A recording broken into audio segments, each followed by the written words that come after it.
Hello everyone, welcome back to my YouTube channel. तो आज के इस लेक्चर में हम देखेंगे करंट डेंसिटी क्या होती है, फिर इसके बाद ड्रिफ्ट वेलोसिटी भी देखेंगे वो क्या चीज़ होती है। देखिए, तो करंट डेंसिटी जे से डिनोट किया जाता है और ये वेक्टर क्वांटिटी भी होती है। ठीक है, तो देखो ये होता है कि कितना करंट किसी कंडक्टर के अंदर कितने क्रॉस सेक्शनल एरिया से फ्लो कर रहा है। ठीक है, मतलब लेट अस सपोज मेरे पास ये एक कंडक्टर है, ये आ गया कंडक्टर। इसमें जो करंट होगा वो होगा आई, मतलब करंट का डायरेक्शन ये होगा, इस तरीके से लगा लेते हैं, ये होगा करंट। तो कितना करंट कितने एरिया से फ्लो कर रहा है, एरिया कौन सा लेना है, क्रॉस सेक्शनल एरिया। इसके अंदर मैं ये क्रॉस सेक्शनल एरिया कंसीडर कर लेता हूँ ये। ठीक है, तो ये होगा कैसे, कंडक्टर अगर मेरा सिलेंड्रिकल होगा तो बीच में सर्कुलर बनेगा ऐसे, इसका जो एरिया जो मैंने कंसीडर किया। ठीक है, ये आ गया मेरा क्रॉस सेक्शनल एरिया। तो इस एरिया में से करंट फ्लो करके जा रहा है। और देखो मैंने साथ में बोला यहाँ पे पर unit area of the conductor held perpendicular to the flow of the current. जो एरिया है वो करंट के फ्लो के साथ परपेंडिकुलर होना चाहिए। देखो ये करंट है, ये एरिया है, एरिया और करंट में कितना एंगल आ गया, 90 डिग्री। ठीक है, इन्हीं का जो रेशो होता है करंट का एरिया का जो रेशो होगा उसी को हम बोलेंगे करंट डेंसिटी।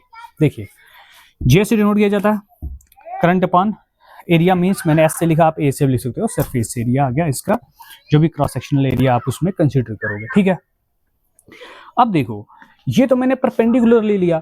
लेट सपोज अगर एरिया का मैं थोड़ा सा मैं इंक्लाइंड कर देता हूं। लेट सपोज अगर ये कंडीशन आ जाती है, ये मेरा कंडक्टर आ गया, अब एरिया मैं ऐसे ले लेता हूं। अब एरिया का जो डायरेक्शन होगा, एरिया का डायरेक्शन हो गया इस तरफ। ठीक है जी, और करंट का डायरेक्शन तो उसी तरफ रहेगा, करंट का डायरेक्शन तो नहीं चेंज होने वाला, करंट का डायरेक्शन रहेगा सामने। अब ये एंगल बना थीटा, ये मैंने क्रॉस सेक्शनल एरिया कंसीडर किया था। अब मुझे इस एरिया का कंपोनेंट लेना है, कौन सा, नॉर्मल या फिर परपेंडिकुलर कंपोनेंट लेना है in the direction of current. तो इसका एक कंपोनेंट इस तरफ होगा जिसे हम बोलेंगे एरिया, मैं एरिया नहीं लिख रहा, चलो एस लिख रहा हूं, एस कॉस थीटा। एक होगा इसका कंपोनेंट इस तरफ, होगा एस साइन थीटा। तो मैंने कौन सा कंपोनेंट लेना है, जो करंट की डायरेक्शन में है, तो एस कॉस थीटा। तो इसी डेफिनेशन को मैं ऐसे भी लिख सकता हूं, आर में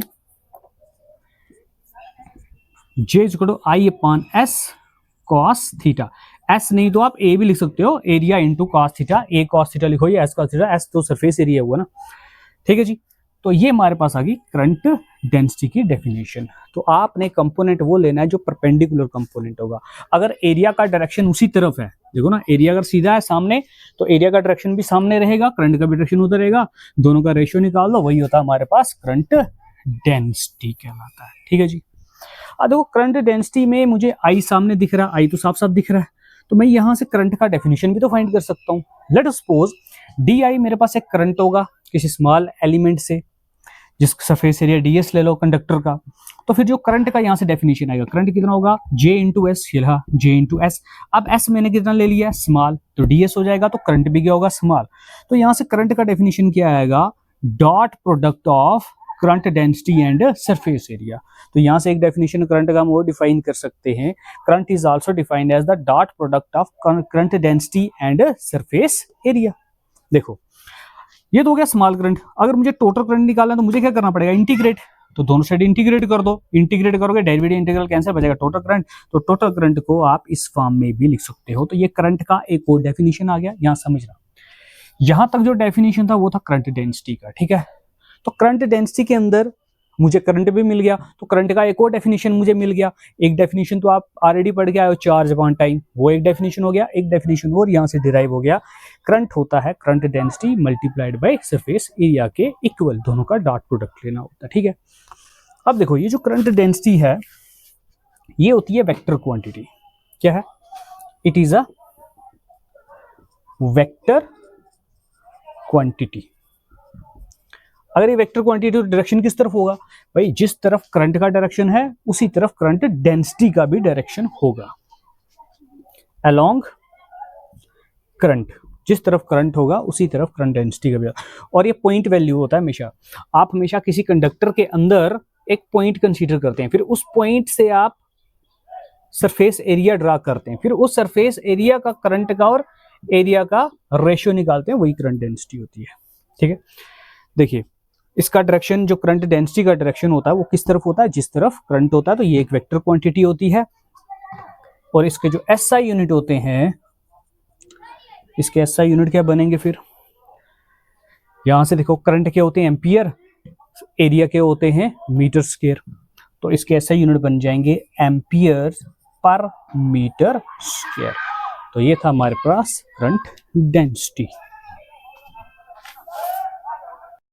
देखिए नेक्स्ट टॉपिक है हमारा ड्रिफ्ट वेलोसिटी। अब समझेंगे ड्रिफ्ट वेलोसिटी क्या होता है। देखिए लेट अस सपोज मेरे पास ये कंडक्टर है,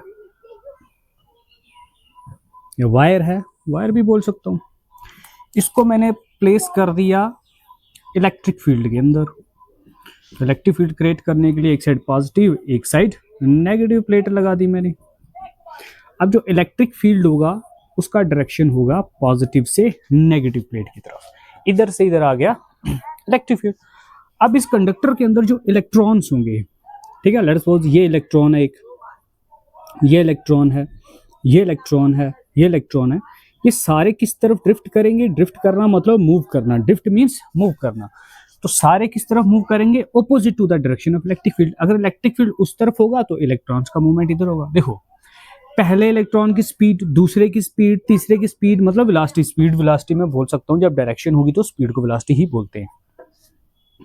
तो पहले इलेक्ट्रॉन की वेलोसिटी, दूसरे की वेलोसिटी, तीसरे की वेलोसिटी, चौथे की वेलोसिटी, एन इलेक्ट्रॉन्स की वेलोसिटी अलग अलग भी हो सकती है। तो उन सब इलेक्ट्रॉन्स की हम एक एवरेज वेलोसिटी निकाल लेते हैं, जिसको हम बोलते हैं ड्रिफ्ट वेलोसिटी।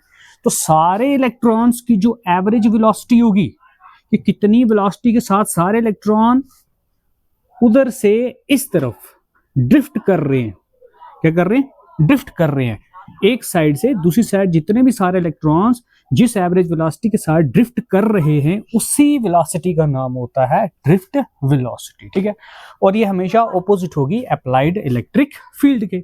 या फिर आप ऐसे भी कह सकते हो, इसकी ड्रिफ्ट वेलोसिटी ये जो होती है हमेशा negative terminal to the positive terminal of battery भी होती है। अगर मैं यहाँ बैटरी लगाता तो इस साइड पॉजिटिव रखता, इस साइड नेगेटिव प्लेट रखता, तो सारे इलेक्ट्रॉन्स पॉजिटिव प्लेट की तरफ जाते। तो नेगेटिव से पॉजिटिव की तरफ इनका ड्रिफ्टिंग, मतलब इनका मोशन होता सभी इलेक्ट्रॉन्स का। तो इसी वेलोसिटी का नाम होता है ड्रिफ्ट वेलोसिटी। इन सब की एवरेज वेलोसिटी मैं वीडी से लिख लेता हूं, तो वीडी कहलाएगी मेरी ड्रिफ्ट वेलोसिटी। सिंपल। अब देखिए मान लो एक कंडक्टर है, उसको मैंने इलेक्ट्रिक फील्ड ई में प्लेस कर दिया, वो रखा तो है सामने फिगर में। अब एक इलेक्ट्रॉन पे जो फोर्स एक्ट करेगी, कितनी करेगी, ई इंटू ई। इलेक्ट्रिक फील्ड को मल्टीप्लाई कर दो इलेक्ट्रॉनिक चार्ज के साथ, एक इलेक्ट्रॉन के चार्ज के साथ मल्टीप्लाई करो, तो आपके पास जो रिजल्ट आएगा उतनी उस पर फोर्स एक्ट करती है। ये आ गई फोर्स। अब ये नेगेटिव साइन क्या शो कर रहा है, नेगेटिव साइन ये शो कर रहा है कि ये जो ई, ये वाला इलेक्ट्रिक फील्ड और जो इस पे फोर्स लग रही है इलेक्ट्रॉन पे, वो दोनों ऑपोजिट है। E and F are opposite in direction. Negative sign ये शो कर रहा है, बस सिंपल। अगर ये मूव कर रहा है, इस पे फोर्स लग रही है, तो इस फोर्स लग रही है तो इसमें कहीं ना कहीं एक्सेलेरेशन भी तो होगी। तो एक्सेलेरेशन किसके इक्वल होती है, फोर्स पर मास। कैसे, हमें पता है फोर्स का फार्मूला मास इनटू एक्सेलेरेशन। यहां से अगर आप एक्सेलेरेशन का वैल्यू निकालोगे तो वो आएगा फोर्स पर मास। तो एक्सेलेरेशन जो इलेक्ट्रॉन में प्रोड्यूस हो रही है वो कितनी हो रही है, फोर्स पर मास, इन दोनों का रेशियो। देखिए अब ये जो फोर्स है वो किसके इक्वल है, ई इंटू ई। तो मैंने इसी फोर्स की जगह वैल्यू सब्स्टिट्यूट कर दिया, ये मेरे पास आ गया एक्सेलेरेशन। ठीक है, एक इलेक्ट्रॉन कितना एक्सेलरेट कर रहा है कंडक्टर के अंदर, उसका मैथमेटिकल वैल्यू ही आ गया। अब ये जो एक्सेलेरेशन है ना, ये बहुत कम टाइम के लिए होगी। ठीक है, जब तक एक इलेक्ट्रॉन सामने किसी दूसरे इलेक्ट्रॉन से टकराता या किसी आयन से टकराता लैटिस के अंदर, उन दोनों कोलिजन्स के बीच का जो डिस्टेंस तक वो जो एक्सेलरेट हुआ, उसी को तो हम बोलते हैं ये वाली एक्सेलेरेशन। फिर से समझना, देखिए लेट अस सपोज यहां से एक इलेक्ट्रॉन मूव कर रहा है इस डायरेक्शन में, आगे यहां से भी एक इलेक्ट्रॉन निकला, तो जहां से इलेक्ट्रॉन निकलता है वहां पे जो एटम होगा वो पॉजिटिवली चार्ज हो जाएगा। ठीक है, क्यों, क्योंकि इस जगह से एक इलेक्ट्रॉन एमिट हुआ है, तो जिस जगह से इलेक्ट्रॉन एमिट हुआ है वहां पे जो एटम होगा उस पे पॉजिटिव चार्ज आ जाएगा। अब क्या होगा, ये इलेक्ट्रॉन यहां से आएगा और इस एटम को हिट करेगा। क्या करेगा, हिट करेगा। तो यहां से यहां तक तो ये फुल एक्सेलरेशन में आया ना, आगे जैसे किसी हिट हो गया तो इसकी एक्सेलरेशन कम हो जाएगी। ऐसा ये करोड़ों इलेक्ट्रॉन्स के साथ हो रहा है। लेट अस सपोज हम जब किसी क्राउडेड स्ट्रीट में अगर रेस लगाते हैं तो सामने हमारे बहुत सारे लोग आएंगे, हम उनसे बार बार टकराएंगे, तेज भागेंगे फिर टक्कर हो जाएगी, फिर तेज भागेंगे फिर टक्कर हो जाएगी, ऐसा प्रोसेस कंटिन्यूसली चलता रहता है, ठीक है। अब इस बीच क्या होगा, कभी मेरी एक्सेलरेशन होगी फिर ब्लॉक हो जाएगी, फिर कम हो जाएगी स्पीड मेरी, फिर मैं तेज भागूंगा एक्सेलरेट होऊंगा, फिर किसी से टकरा के कम हो जाऊंगा, मेरी स्पीड कम हो जाएगी। तो सिमिलरली ये इलेक्ट्रॉन्स के साथ भी होता है कि जहां से इलेक्ट्रॉन निकलता है वहां पॉजिटिव चार्ज आता है। लेट अस सपोज यहाँ से इलेक्ट्रॉन निकला, यहाँ चला गया तो यहाँ पॉजिटिव चार्ज आएगा, जो पीछे से जो इलेक्ट्रॉन आएगा वो इस पॉजिटिव आयन के साथ हिट करेगा, इन दोनों में कोलिजन होगी और जो एक्सेलरेशन है वो खत्म हो जाएगी। पहले तो एक्सेलरेट हुआ ना, स्पीड बढ़ रही थी इलेक्ट्रॉन की, और वही देखो ये जो एक्सेलरेशन हमने निकाली ये very short interval of time के लिए होती है, ठीक है। और ये होती कब है, जब एक्सेलरेटेड इलेक्ट्रॉन कोलाइड करता है किसी आयन के साथ। आयन क्या हो गया, ये वाला आयन जहां से इलेक्ट्रॉन निकला उस एटम क्या बन गया, आयन बन गया, लेट अस सपोज। या फिर किसी दूसरे फ्री इलेक्ट्रॉन से भी टकरा सकता है, ऐसा नहीं है। ये इलेक्ट्रॉन था, आया, सामने एक और इलेक्ट्रॉन था, उससे भी टकरा गया, तो इसके बीच में क्या होगी, कोलिजन हो गई, तो एक्सेलरेशन लास्ट हो गई इन दो कोलिजन्स के बीच में। अब ये जो टाइम होता है इन कोलिजन्स का, अगर एक इलेक्ट्रॉन दूसरे इलेक्ट्रॉन को हिट करता है, इन बिटवीन कुछ टाइम तो लगेगा, या फिर एक इलेक्ट्रॉन दूसरे आयन को हिट करता है, इनमें भी कुछ टाइम लगेगा।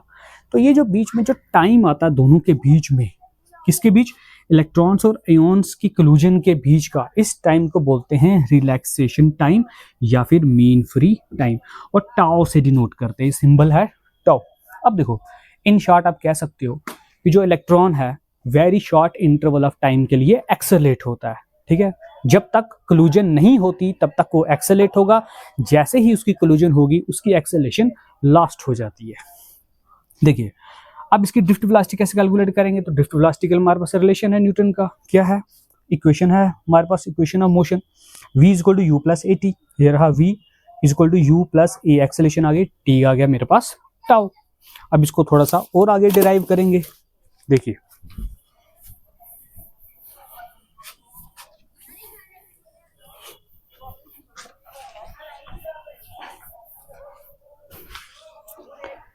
देखिए इसके बाद क्या होगा, यहां पे लिख रहा हूं drift velocity is equal to देखिए यहां आ गई इनिशियल वेलोसिटी, तो इनिशियल वेलोसिटी इलेक्ट्रॉन्स की क्या रहेगी, जीरो, क्योंकि सबसे पहले इलेक्ट्रॉन रेस्ट में आएंगे, उसको इलेक्ट्रिक फील्ड में रखेंगे, तभी तो जाके उसमें मोशन आएगा इलेक्ट्रॉन्स में। तो इनिशियल वेलोसिटी आ गई जीरो, प्लस एक्सेलरेशन, तो एक्सेलरेशन अभी हमने कैलकुलेट की ई अपॉन एम, तो मैं लिख सकता हूँ प्लस माइनस माइनस हो जाएगा, माइनस ई अपॉन एम, साथ में आ जाएगा टाइम, टाइम है यहाँ पे रिलैक्सेशन टाइम टाउ। तो यहाँ से ड्रिफ्ट वेलोसिटी का मेरा मैथमेटिकल वैल्यू होगा माइनस ई टाउ अपॉन एम। ये लो, ड्रिफ्ट वेलोसिटी भी एक वेक्टर क्वांटिटी होती है, ये रहेगी, ठीक है। अगर इसका मैं मैग्नीट्यूड निकालूं तो मैग्नीट्यूड के लिए मैं क्या लिख सकता हूँ, बस नेगेटिव साइन को कैंसिल आउट कर दो, ई टाउ अपॉन एम, ये आ जाएगा मैग्नीट्यूड। अब देखो अगर आप इसी में देखो थोड़ा सा और, ई तो कांस्टेंट है, इलेक्ट्रिक फील्ड भी कांस्टेंट होगा, मास भी कांस्टेंट होगा, डिपेंड करता है ये टाउ रिलैक्सेशन टाइम कितना है। इसका मतलब ड्रिफ्ट वेलोसिटी डायरेक्टली प्रोपोर्शनल है किसके, रिलैक्सेशन टाइम के। देखिए नोट करने वाला क्या है इसमें, नोट करेंगे इफ टेम्परेचर ऑफ कंडक्टर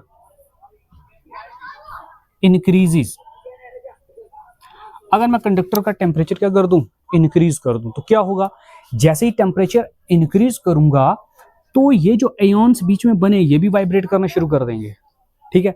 तो मतलब अब कोलिजन्स बढ़ जाएंगी, इलेक्ट्रॉन के बीच में, इलेक्ट्रॉन और आयन्स के बीच में कोलिजन्स बढ़ जाएंगे। क्यों, क्योंकि इलेक्ट्रॉन के सामने जो आयन बैठा हुआ है वो वाइब्रेट कर रहा है, इट मींस वो सब जो भी उसको आके हिट करेगा ज्यादा चांसेस हैं उसके साथ टकराने के। तो टेम्परेचर राइज करने से वाइब्रेशंस बढ़ती हैं, जो आयन्स हैं वो ज्यादा वाइब्रेट करेंगे, जिसकी वजह से कोलिजन्स बढ़ जाएंगी इलेक्ट्रॉन्स और आयन्स के बीच में।